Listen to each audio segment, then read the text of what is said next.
Real Talk with Grace Redman features conversations with fierce and fabulous people from Grace's community and circle who inspire others with their stories of overcoming challenges to create amazing. Grace is an entrepreneur and success coach who works with individuals to diminish their negative mental chatter, boost their confidence, achieve their goals, and increase their prosperity mindset. Get ready for a series of anything goes conversations with remarkable men and women that will get you jazzed for life's unlimited possibilities of success, freedom, and fun. Welcome to Real Talk with Grace Redman. It's Grace Redman. Thank you all for joining us on this episode of Real Talk, where I get to have a real life raw conversations with incredible people from my circles and communities who have overcome challenges and created amazing. Today, my return guest is Judy James. Judy is a wife, mother, grandmother, inspirationalist, Reiki Master, Mind-Body-Spirit Practitioner, writer, author, speaker, and Judy's also been a hairstylist for 40 years. Can you imagine that? That's crazy. Judy loves to spend time with family and friends, travel, learn, teach, and mentor. Judy started her journey back to herself in her late 40s when she focused on and prioritized her search for inner peace. She came to realize that lasting peace would come in unexpected ways that didn't always look peaceful on the outside. Her strong connection with spirit was and remains her guiding force. Judy is the author of Out of Hiding, Finding the Courage to Be Me, and contributing co-author to the 2018 Amazon bestseller, The 52 Weeks of Gratitude Journal. Judy, I'm going to bring you on right now, sister. Where are you at? Here you go. I'm here. Oh my God. Good afternoon, good morning, good evening, wherever you are. I'm so excited to have you on and so excited about your recent book launch, sister. Wow. Amazing. Wow. It's been surreal. It really has. It has. I did not see this coming. Amazing. But before we got on, Judy and I got into this deep conversation. I said, "Oh my gosh, Judy, why can't we be live right now?" So it's going to be a great, time with all of you over the next 30, 40 minutes, because what I love about this book, Judy, is it's so authentic and real. And you talk about things that most of us have a hard time talking about. And you brought things to the surface. Yeah. And I was so surface most of my life, until the past 10 years, I've been really working on that. And I realized I have always been drawn to authentic people. And I didn't catch that key or what that was, but people who can be themselves without any sort of apology. I love that. And what is that? But what does that really look like? What does that look like? Because how do you define authentic? How do we define I think that? it's just being able to be who you are instead of stopping yourself from saying something that you want to say because of fear of how it's going to be taken by somebody else, right? Mm-hmm. And that's not, I don't mean that like that you're too bold or too anything like that. I don't think it's like that. I think it's just speaking your piece, speaking your mind in a kind way, but yet unapologetic, right? And I've never been able to really do that. I've always been afraid of what someone else would think or say, or, repercussions from it, that kind of thing. So I always stopped myself for that, As you're talking, I feel a tightness in my chest because the world around me also conditioned me that way. It's like it was rare that you were encouraged to speak what was on your mind. You always had to say what the other person wanted to hear, but not with insincerity. It was just, you couldn't be authentic out of hurting the other person, out of being fear of what you would, how you would look. And so then we wore a mask. Mm-hmm. And it Yeah. would be a different mask depending on, I don't know if you could relate. Like I wore a mask with, this group because I knew how they were, how their box was. Then I'd wear a different mask. And then you get to a point where you don't know who you are. Right. And Right. I know you And I always say, and it always, I thought was a really great thing that I could be a chameleon and I was fit a in. chameleon too, sister. Yeah, but I thought it was a gift. In a way, Right? it can be. I mean, in a There's way, it some can be. things, yeah, there's some things about it that are, uh, but I took it to a level that that wasn't a good way to be, right? It was a level of fitting in, right? Right. And so yeah, that is not the great part about being a chameleon. Mhm. But Like, so basically showing up, not as your true self, but the way the other person may want to see you. So the instead way of I me being thought. okay, so instead of being authentic and saying, that's not what you're doing right now isn't really a good idea, just saying, oh, sure, whatever you want to do is fine. Mm, right. Yeah. Right. Scared of Yeah. the repercussions or yeah. And I can relate to that because that's exactly what I was taught. Just don't don't tell the truth in a bad way. I don't mean it like that. It's not about lying. It's about appeasing. Don't make waves, Right. right? Don't make waves. Right. Don't Just make go along. waves. And so Just what go along. happens to us when we just don't make the waves and we kind of suck down everything that we really want to say? Yeah, we just that's what I did is piled all that on top of who I am. And I didn't even know who I was anymore. I had no clue. No clue. And 40 years I piled that on. So there was a lot. There was a lot. Um, and now with all, and especially in the past year, I I have become who I am and I know that. I can feel that. I can sense that. I embody that. Mm. And it's so natural. It's so familiar, right? And then on the other hand, I go, "Who the hell are you?" You know? You Right? know, that you didn't wanna get on a live, and you didn't want to, step out, and you didn't think you were gonna share this book with anyone, and all these things. So the other part of me is like, I "Who love are it. you?" I love it. But And it's so familiar. it and that's not what we were talking about before we went, live is like 6 months ago, um, could you have done that book launch? Could you have stepped into who you are today? Not even 6 months ago. Not even 6 months ago. So to tell us more about that. What does that mean? Well, I think we're just given, in increments what we can do and what we can how we can go a step further. And I just wouldn't have been ready. It's taken everything in the past 6 months to get me ready to be where I am today. So we know that, right? And I've been so impatient because all my life I've waited for something. From the time I was young, I knew something was coming. So and I did hair and I thought hair was going to be it. Got bored in the hair world and then I started looking at it differently. I started looking at it in my like I say in my presentations that I do. I started looking with my heart Mm. and looking at relationships. And so that, that changed the whole dynamic of it for me. I did some teaching, working for major brands, thing like that, all trying to find the thing, right? The thing. So I was chasing the thing. Mm.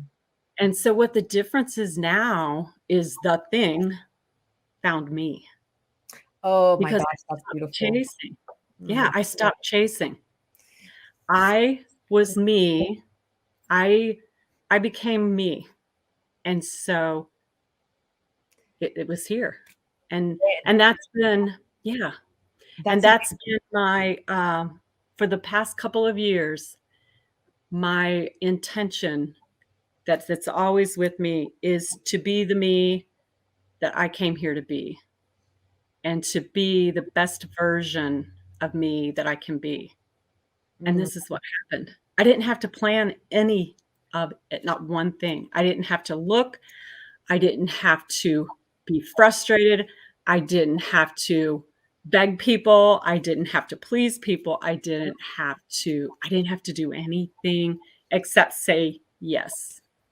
That's what I had to do. Say yes to? Yes. To whatever was the next thing. Okay, you should write. What the hell? I've never written in my life. Are you freaking kidding me? But I didn't. Well, I might have said that. Well, you're an incredible writer, I'll tell you that much. But I also did it. Any guidance that came to me, I did it. I can't say I didn't question it, because I probably, sometimes had a little question like, this is crazy shit. Like, I don't know about this, right? But I did it anyway. I did it anyway. So was there like an aha moment or a time where you knew, okay, I'm a hairdresser, I've been doing this forever. What was that first step? Because is there a catalyst? Is there an aha? Is there like, now I maybe know what the thing is, or what the first thing to do is? It just unfolds so miraculously and slowly, and it's like slow motion, right? So when we were off in the pandemic, and I probably told this story the last time, I'm not sure. I had two speaking things to prepare for. I was speaking at a hair conference, and I was speaking to the Elevate community, Sunny's community. And I hired a mentor to help me with that. And I had for a year and a half previous, a goal in the mastermind group to start a website. I didn't know why, but I just knew I needed a website, start a blog, and I don't know why, and what am I going to write about? I don't know, but that's what came to me to do. So none of this stuff was like coming together, but then the 6 weeks I'm off, hire the mentor. I write something, and he says, you have no idea what you have here. He says, do this. And it unfolded like you see dominoes go down, just like that.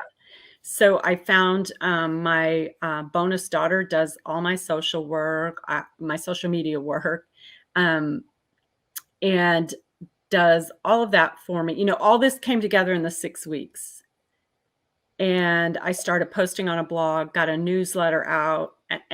So it's just following that. It's following that guidance. And we have it. We all have it. Everyone has it. We do. And what you're talking about is what Abraham Hicks talks about, which I love. Abraham Hicks is inspired action. Yeah. It's like when that knowing comes and you just are inspired to take that step. And that's exactly what it sounds like. You had this seed in your heart, and then you didn't know, or like you call it, that thing. And then one thing after another came, and you were inspired to take, each step. And before we went live, we talked about that. Like right now, he's talked about the domino effect, that, we have to go through each step to get here. It's like, if we jump from here to here, we wouldn't be ready, and we'd self-sabotage it. Right. And this just came to me like the last day or two, because you're in the mastermind group with me, and I've really struggled with the service piece, because well, Sunny is so service, right? Everything. I mean, her heart is service. Yeah, she's amazing. And I just haven't felt that. Part of that is because of my is self-sabotaging, my self-esteem. Part of it is, but what I've realized, and I wrote about this, I wrote my blog post for next week today, and I wrote about this. I realized that I came here to serve. Amen, sister. Yes. I came here to serve. And what that looked like for me, how I learned And what I thought service was ended up being a people pleaser. And it ended up being putting myself last. And it ended up being self-sabotage. It ended up being all those things. So that's why service, I thought that was service. I thought I was serving. And it didn't feel good. It didn't feel good. So this is what I'm equating service to. So it just made sense that I'm like, service, it doesn't sound right to me. I could But relate now, to that. I could relate to that. I think, you know, we have similarities where as my entire life I was giving and people pleasing and serving and serving, that my back is like tightening up as I talk. Same thing. It's like, okay, do I really want to do this?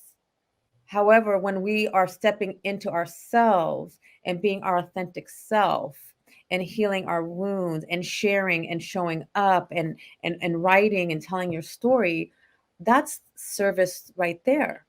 well, it is. It's totally service. And it's exactly what you said. Service is sharing. Service is not doing, right? In that sense, in that sense, it is not doing. It's being. And so I feel like it's kind of come like this now because I light up now when I think about service. When I speak to people and I can see light bulbs come on, it's like I'm sharing. I'm being. I'm being. That's what it is. I'm being. And that's what it is. It's not.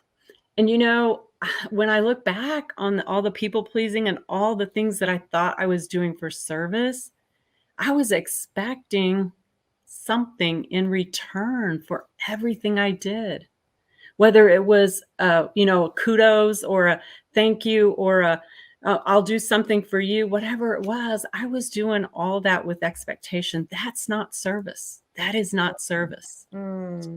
Yes, yes, yes. And I can relate because same thing. I was taught for to get attention, to be recognized was to do as much as possible for everyone. And I'm getting emotional because that was the only way that I would get any type of attention is if I was doing. And so the expectation, you know, as a child, you want to be seen. And so I learned, like, if I do all this and I give to you, then you might give me a thank you. And you're right, that's not service. It's not service. That's the ego. And it wasn't not a neither here nor there, not a good or bad thing, but that's what we learn. And then we take it into our adulthood. And then you talked about this, the busyness. Yeah. Yeah. And there's so many layers under busyness. That was total self-sabotage and just piling more on because of the fear of being who I am. And the crazy thing is, once you just go, Fuck it. I give up. I here I am. And it sounds even weird to say this, but it's so easy. It's so easy. It is. And it's so complicated and it's so hard, but it's so easy. It is. It's like when we release that expectation and step into our worth, that is the core of it all. Is self-love and worth. It's like if we can step into our worth, or when we step into our worth, everything else doesn't matter. Yeah. Because we know who we are, and I can show up like I could say fuck if I want, and it doesn't matter because I don't care if you're judging me because I know who I am. Your judgment doesn't faze me. Right. Right. It doesn't. It's not about you. No. It's about them. It's totally about someone else. Right. And that's empowering. That's been one of the most empowering experiences for me. Me too. I agree. Totally. Because we were raised to worry about what everybody says. Everything. Like we are, you know, our book of shame was this big. You know, can you see my hands? You Yeah. know, everything you did was shameful. Everything you did was bad. Everything you did was, if someone sees you and they know it was, everything was shameful. Like if you breathe, it was shameful. Being born a woman was shameful. Mm-hmm. And that's all bullshit stories. Mm-hmm. Yeah. Yeah. I tell about in the presentation that I did over the weekend about boundaries. I tell about how, I would go around all day long taking on other people's emotions. Mm, And I didn't know I was doing this at the time. I had no idea what was going on. But I was taking those emotions in and I was stuffing them down. mm, And I was stuffing them down because I didn't want to feel them. I couldn't handle feeling them. I didn't want that. So I pushed that all away. But when I pushed that away, I didn't feel the good stuff either. oh, Because you can't have one without the other, right? the contrast. Mm-hmm. Yeah. So I could only feel the love as much as I could feel the pain that I would allow myself to Ooh. feel. Yeah. And And so so that keeps you in this small little place, right? Because you can't go too much this way, you can't go too much this way. it's because, is it because you're compartmentalizing what you're feeling? Mm-hmm. And if you open up Pandora's box, it's just going to all spill out and you have to deal with it. I think so. And then, it's what I say in the presentation is, then I would go home at night and I would walk in the door and perhaps see a dirty sock on the floor. It's your shit. Right? That dirty sock. And those emotions came spewing out of me like a volcano, right? Like a volcano erupting. And yeah, I went on for years like that, in that cycle of, I'm fine, I'm fine, I'm Oh, fine, yeah. stuffing it down. I'm good. Yep, whatever you want, no problem, And then the And resentment builds and builds and and builds, and then it's like bam, and explodes, and there's nothing you can, like, by the time we get to that point, there's no you're at the point of no return. You can't go back and fix anything because it's already been broken, and the relationships are like, because we don't know how to say what we want. Yep. And all that resentment just eats us up, and then in my experience, it's like by the time that comes, it's too late. Well, so you get that all out and you feel this real brief moment of, but then before you even get that breath out, this big wave of guilt and shame just hits you, right? Mm. Guilt and shame both, because guilt is I did bad and shame is I am bad, right? Mm-hmm. And so I had both of those. I mean, I thought I was bad and I thought I did bad. So then, like, kind of getting back to the boundaries thing, that's why I couldn't set boundaries. That's why I didn't know how to set boundaries, because I wanted to be liked and I wanted to make up for acting like such a screaming, crazy person, right? When I was blowing all those emotions out. So, yeah, it's just, I could we don't relate. know what we don't know. No, we don't know what we don't know, and that seems normal. I mean, it seemed normal in It our was. in the world, in my world that I lived in, and it's I don't want to call anything good or bad. It's just when I stepped back, I was like, wow, this is not healthy. It doesn't have to be this way. Yeah. And that's where, the healing started. For me was the boundaries, and it wasn't easy. And like you talk about in the book, this is not an easy journey. Right. But the other side is freedom and peace. Total freedom. Something that you said, yeah, right. I don't think I could ever go back to the way I was. No. I mean, it's like once you come out of that box, there's no going You can't back. fit back in. Like, No. you're like this. You can't fit Right. back in. No, because you that box is like this, and right? it's so you felt like suffocate. I know for me, if you can, this resonates for you. Like I felt suffocated. Um, Sure. and sometimes like I couldn't breathe. And I didn't realize it was because of all that, the guilt, the shame, the resentment, the doing, the people pleasing, and just not focusing on me and trying to be everything to everyone, which is self-sabotage. It doesn't work. You're gonna hurt yourself. Yep. Yeah. Something that I wanted to touch on, sorry for No, interrupting go ahead. you, was there, we talked about like the characters in our story, the people that are our biggest or that bring us the most heartache Mhm. are typically our biggest teachers. So if you can kind of touch on that a little bit for us. Yeah, I definitely have found that, and I'm beyond grateful to be at a place in my life where I am absolutely humbled that on a soul level, those characters in my life, um, played out the role that they needed to play out for me to learn the lessons that I needed to learn. And I wasn't I wasn't a fast learner. Neither So was they had to work really hard and be really, probably like they really didn't wanna be, for me to teach, for me to learn those lessons. So I'm humbled. I'm humbled.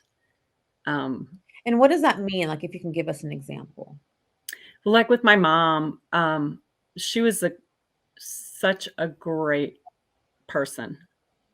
And she had struggles. She had deep struggles, and she didn't know either. Like, we didn't know.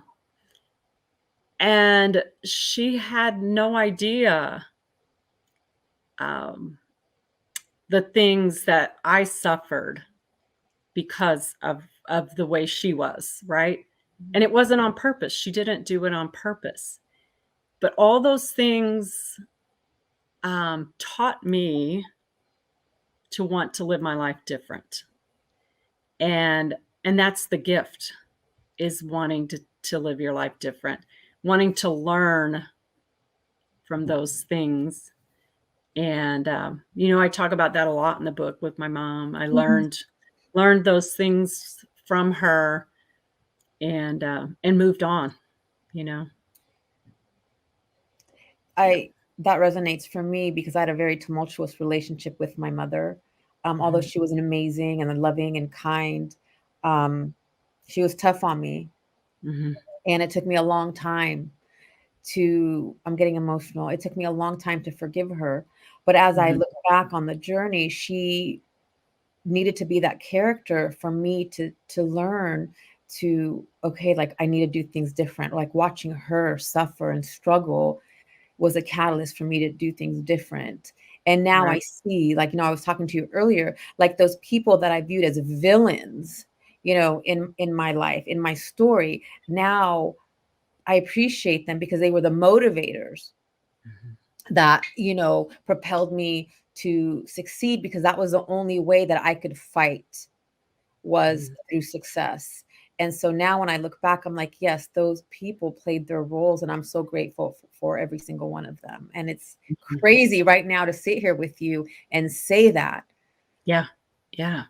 It Mm, is, but to me, that is full circle gratitude. yeah. You can get to that place, your life changes. I mean, you are completely responsible Hmm. for your own actions, words, thoughts, Yes. feelings. You are totally responsible for yours when you can do that, when that can come full circle, Mm, right? that's Because huge. I know my part in it too, right? I had a part in all of those I'm relationships. I sure. for sure had a part, but I've taken responsibility for my part. Yeah. And here's the tough part is the forgiveness. Hmm. That's been really hard for me. Me too. It's not easy. And you're right. It's like taking accountability and responsibility. And I'll take responsibility right now. And it was, I wanted to be liked. I wanted to be loved. I wanted to be accepted. I didn't set my boundaries. I was people pleasing. I wanted love from the outside. It wasn't coming from the inside. And that put me in a vulnerable, position to be used and taken advantage of. It wasn't their fault. No. Yeah. And that's a lot of work to get to that place. Yeah. That's a lot of work to get to that place. It's been a lot of work, but it's been, I'll tell you what, I mean, it's been a lot of work, but it's been worth it. It's been worth it because oh my gosh, the life I live right now, like I wrote a post the other week, like if you told me this is a life I'll be living right now, I'd be like, get the fuck out of here. For sure. For sure. That's what I said earlier when we were before the show. Last week, I felt like I was just going to wake up and it was going to be a dream. Like, this cannot really be my life. Like, I don't know. I don't know what it's going to take for me to believe it. This is your life. And it's been amazing to witness it. It's been just an honor and privilege to be, on this journey with you and to witness it all unfold. And you've inspired me, every step of the way. I think it's been an amazing co-creative effort, with you and with Brandy and with the other amazing, incredible, women. Because I see Brandy's here with us. All the incredible, amazing women in that group. It's because when you see one person take their step, then you get inspired to take the step. And I think that's so important in this in this world where it's so competitive. I don't think we need to be competitive. Competition has its place, in sports, and I definitely want Sarah to win this weekend. But competition, it doesn't have to be competitive. It can be co-creative. Well, every last one of us came here with a different spark of the divine. Like, we are all a different spark of the divine. There's nothing to be compared, right? I mean, there's really nothing to be compared. We all have our own thing. Yes. And as much as we can collaborate and it's still all different. And I heard Brandy say that yesterday too. And I have thought that all along. She said, I didn't know what my special thing was, right?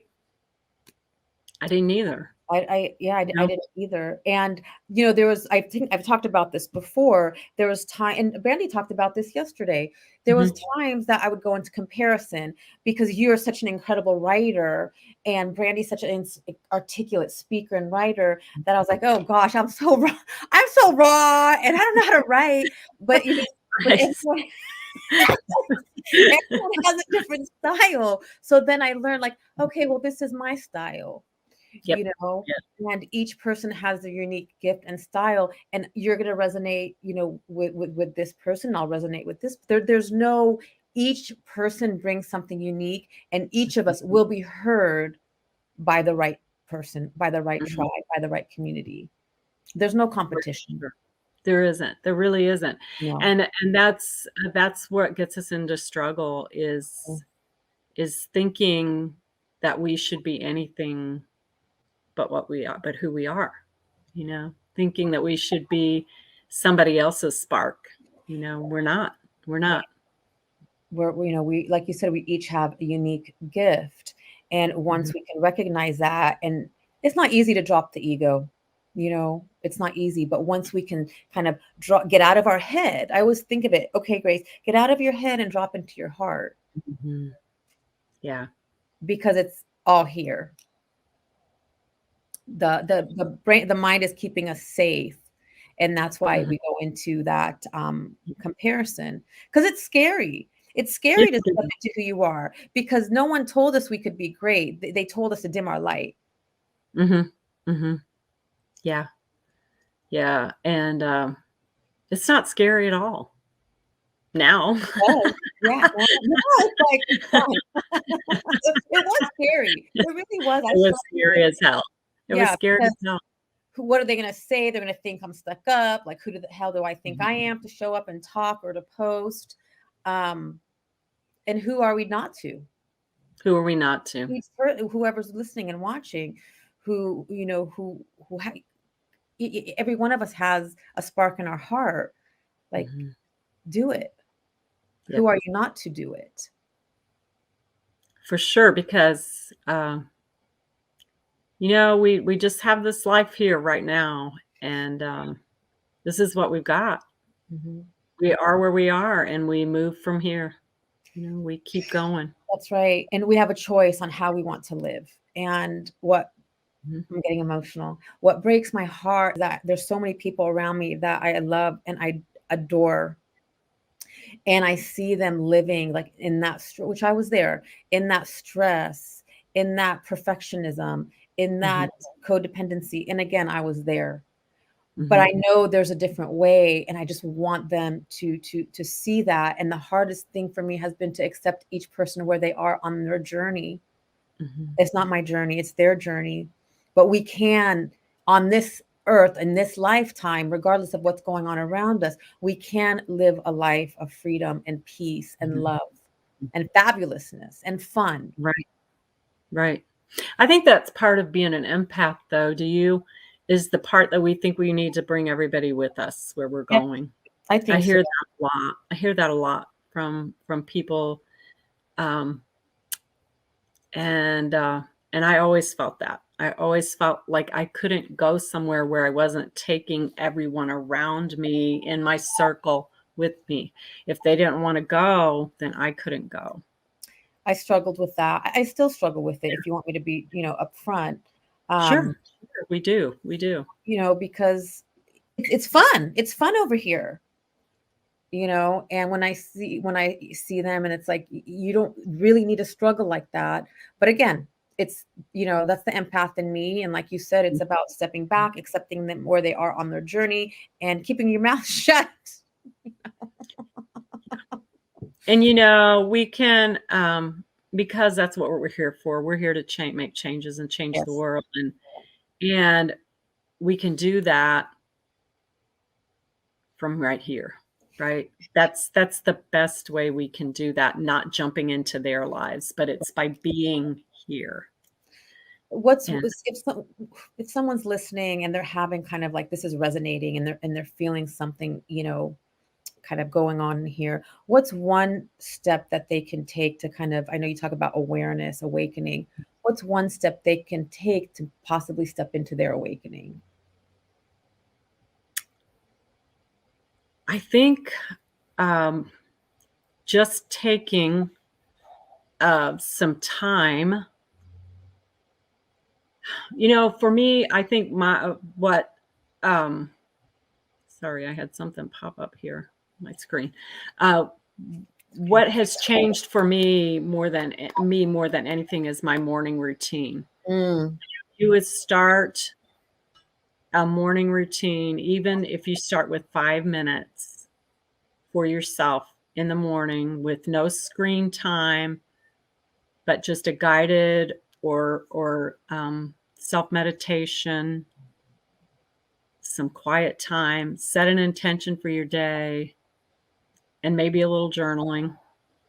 Like I said, even if it's 5 minutes to start, if you will give yourself that, then more will come. Then you'll want more, because you'll feel so good in that 5 minutes, and you will see that your day goes so different than if you hit the snooze 5 times and then have to jump and run and you're late and frustrated. So I think that is a great way to start. And it's a doable thing. You can do that. You can give yourself 5-10 minutes in the morning to start out with. Absolutely. And I agree with you. It's the morning routine has changed my life, and it's not long.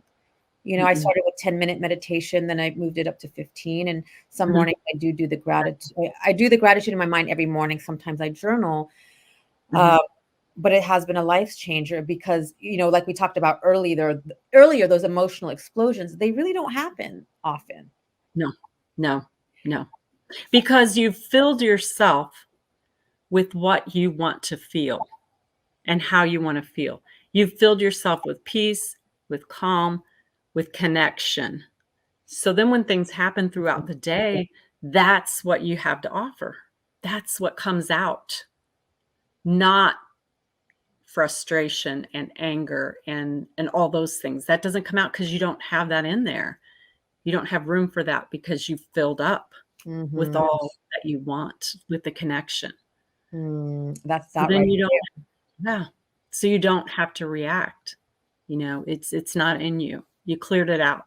You know, That's amazing. And they say it's we can't give from an empty cup. We give from an overflowing cup.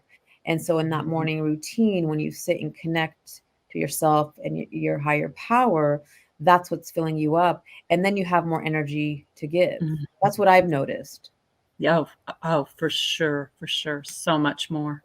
Because So much more. I'm still a giver. I still love to please, but my giving and my pleasing is coming from a place of love instead of a place of I want you to like me. I don't care if you like me. I'm going to give because I want to. Yeah, it's about you. Mm-hmm. And yes, and it's not about how someone else will receive. It's about what you want to do and how you want to give. Yes, amen. So if there's one thing that you could leave with our audience today, what would it be? Because you've had an incredible journey, and this book definitely shares a lot of it. What would one nugget of wisdom that you would leave with our audience today? I think there would be so much less struggle. I know there would have been in my life had I known that I was enough Mm, and that I could just be. mm, I didn't have to do anything. I didn't have to do anything. My self-worth never changed. I didn't have to do anything to prove it. And I spent my whole life looking out here for something I already had in here. And I chased it, and I chased that shit down. I mean, I chased it down. And there was struggle. I struggled. And it was just that I was looking for something that I already had. I didn't have to look for it. I didn't have to look for it. It was there. so But I good. wasn't looking in here. So good. So look in here. Look in here. That's what I would leave people with. Oh, and I'm just going to leave it at that, sister. Yeah. Beautiful.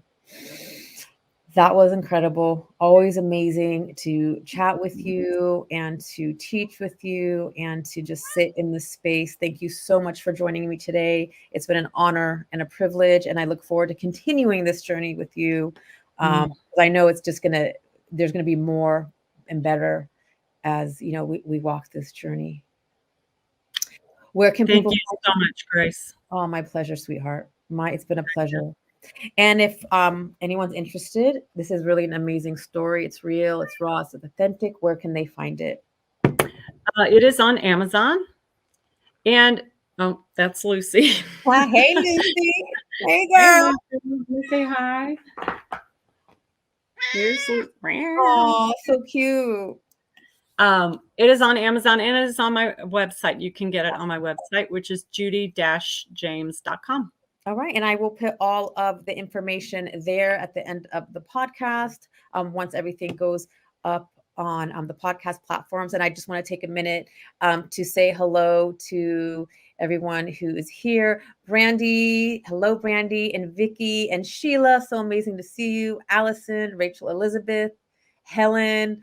Always great to see all of you, and to all of you on the replay and who are watching live. Thank you so much. As always, I am so grateful to have you share your time, because I know there are thousands of different podcasts you can watch, and I am humbled that you are here with us. If you enjoyed this episode, please feel free to rate it and share it. We would appreciate it.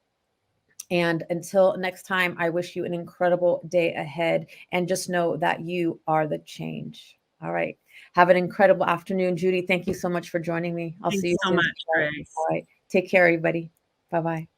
Thanks.